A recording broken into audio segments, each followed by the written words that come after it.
Hello दोस्तों। पिछले दिनों हमारे देश के एक नेशनल न्यूज़ चैनल ने प्रोग्राम बनाया इस्लाम त्यागने वाले लोगों पर।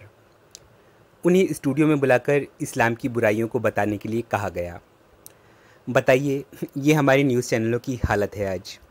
कौन पूछेगा कि इन्हें किसने हक दिया एक धर्म को डिफेम करने का। पर खैर छोड़िए, हमारा काम है इस्लाम पर उठने वाले सवालों का जवाब देना, तो वो हम देते हैं। प्रोग्राम में एक इस्लाम त्यागने वाली महिला बैठी थीं, जिनका कहना था कि इस्लाम में औरतों को पीटने की शिक्षा दी गई है।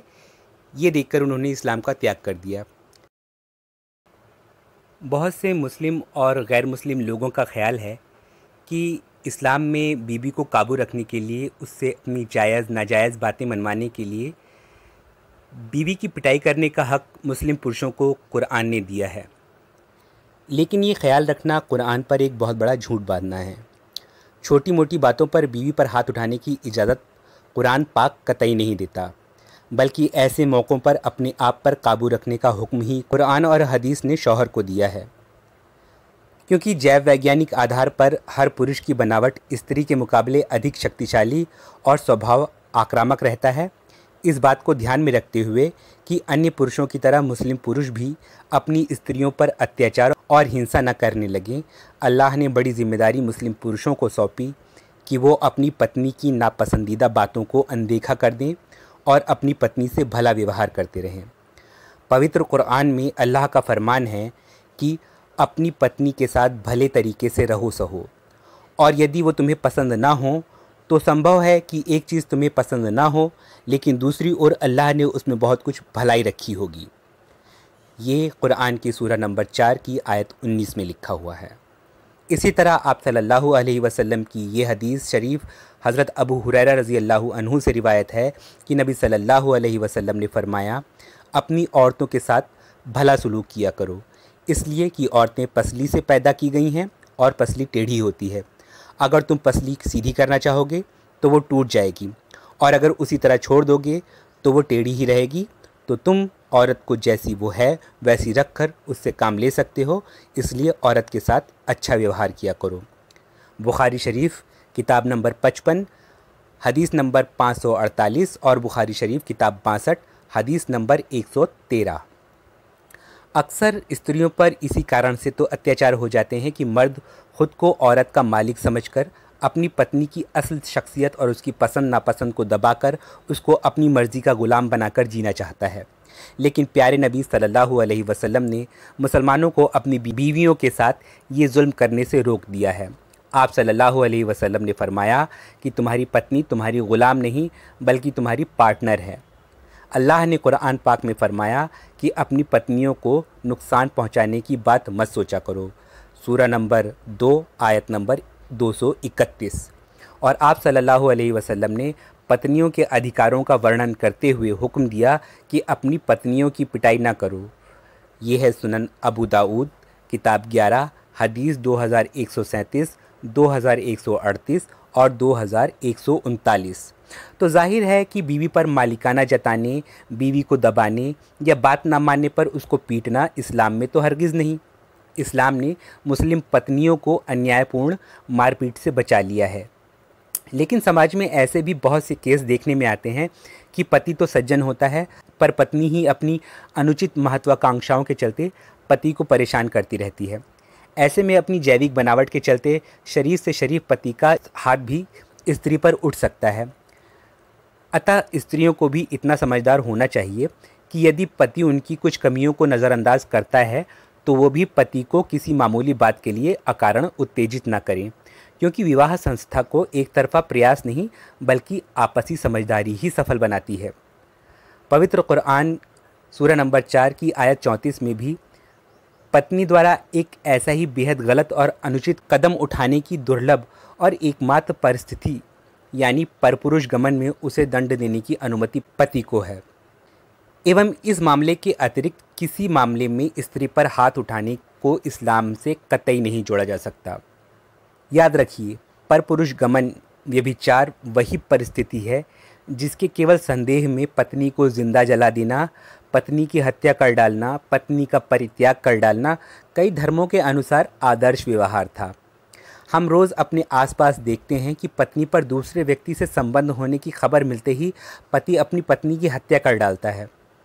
मुस्लिम पुरुष ऐसा होता अनुभव करे, यानी कि अपनी पत्नी को किसी और से संबंध में देखे, तो उसे क्या आदेश दिया गया है वो यहाँ कुरान की इस आयत में देखिए।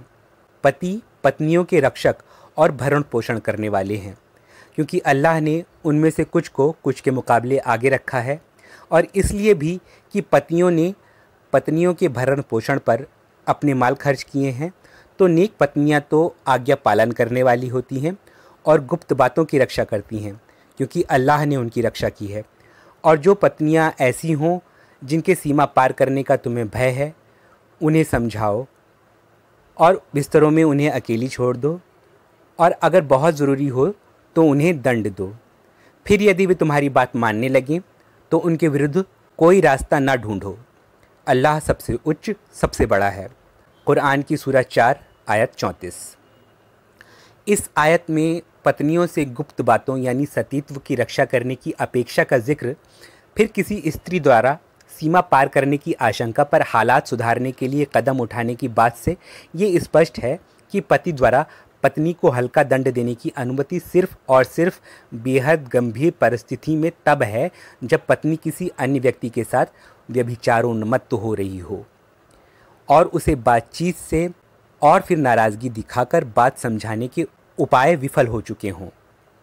तब इसलिए कि परिवार टूटने से वह स्त्री शरीयत द्वारा नियत वैवाहिक व्यभिचार के कड़े दंड से बच जाए, जो किसी व्यक्ति को सरेआम दिया जाता है।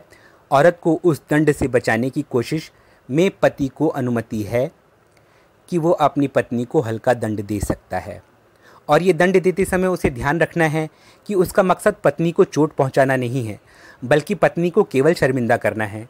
जैसे एक माँ अपने छोटे बच्चे को आग से खेलते देखती है तो पहले शांति से समझाती है, पर नटखट बच्चा बात नहीं समझता तो माँ अंतिम उपाय समझकर हल्के से एक चपत लगा देती है।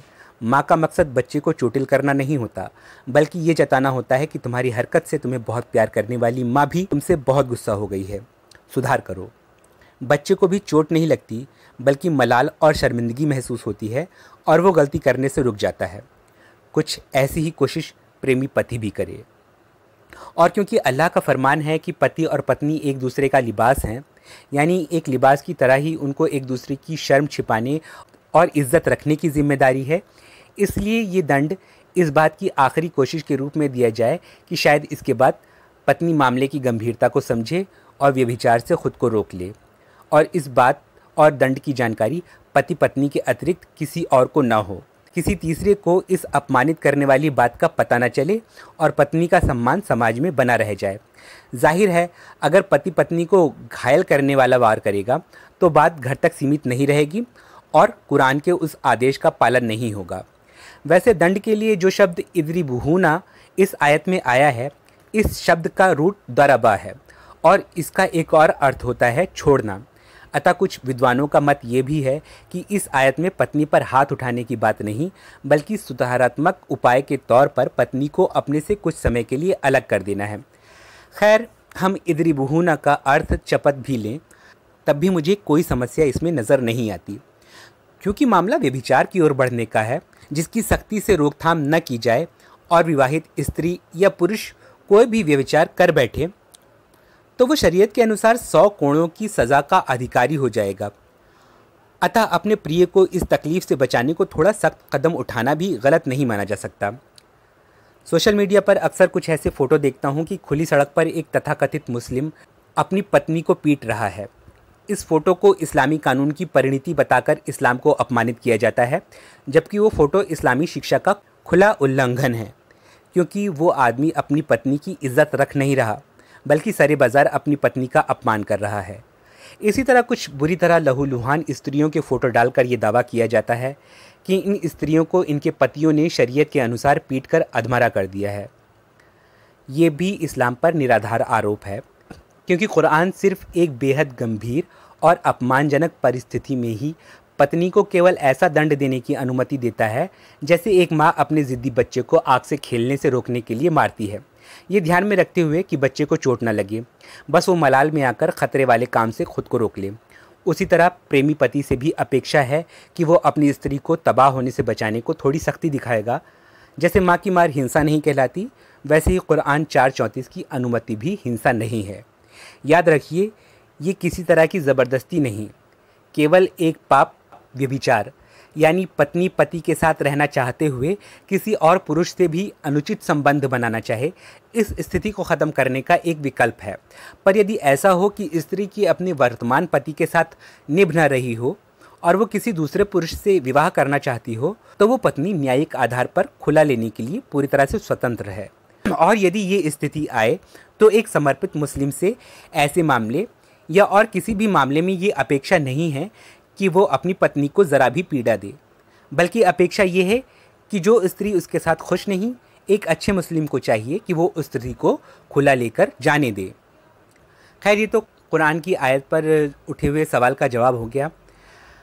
इसके अलावा इंटरनेट पर कुछ हदीसें ये कहते हुए पोस्ट की जाती रही हैं कि इनमें मुस्लिमों को अपनी पत्नी को पीटने की शिक्षा दी गई है। इस बारे में भी अगली वीडियो में बनाने जा रहा हूँ।